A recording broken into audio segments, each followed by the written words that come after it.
Good Morning Business. Happy Boulot. Bonjour Nina Godard. Alors aujourd'hui, on parle de surfer perso sur son ordinateur professionnel. Et oui, au bureau, la moitié du temps que vous passez sur Internet, c'est pour regarder des choses qui n'ont rien à voir avec votre travail. Pendant plus d'1 heure par jour, vous consultez Gmail, vous likez une photo Facebook, vous organisez vos vacances. C'est le spécialiste de la sécurité informatique Olfeo qui a mené l'enquête. Alors en tout, ça fait presque 1 mois par an. Donc si on fait un calcul un peu simpliste, ça veut dire que votre employeur vous accorde 1 mois de salaire par an à surfer sur Internet pour vos trucs perso. Vos trucs perso, exactement, merci. Donc après, c'est un peu bébête comme calcul parce qu'on en a déjà parlé. Quand vous prenez une pause, quand vous vous aérez la tête, votre cerveau continue de travailler quand même.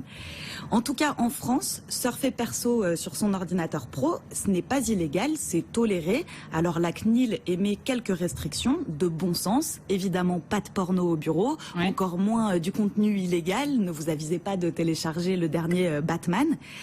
La CNIL parle aussi de rester raisonnable. Ça veut dire quoi raisonnable, Nina? En fait, ça, c'est à votre entreprise de le dire. C'est elle qui doit publier une charte de ce qu'elle autorise ou pas. Elle peut, par exemple, fixer une durée maximum de surf sur les réseaux sociaux. Ou plus drastique, en France, il y a une entreprise sur 3 qui bloque l'accès à Facebook, au Bon Coin, à seloger.com. C'est le cabinet Proskyer qui nous apprend ça. 1/3 des entreprises. 1/3 des entreprises.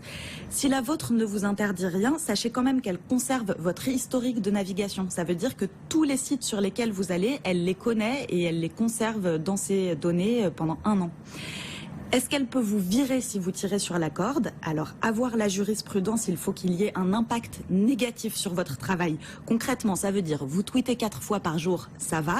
Si vous passez votre journée à surfer sur Instagram et que vous commettez des erreurs dans votre travail à côté, là, vous risquez le licenciement pour cause réelle et sérieuse. Donc, dans le doute, attendez midi pour regarder des chatons mignons. La pause déjeuner, ce n'est pas du temps de travail. Merci Nina, on vous retrouve bien sûr demain pour un nouveau numéro d'Happy Boulot. À demain.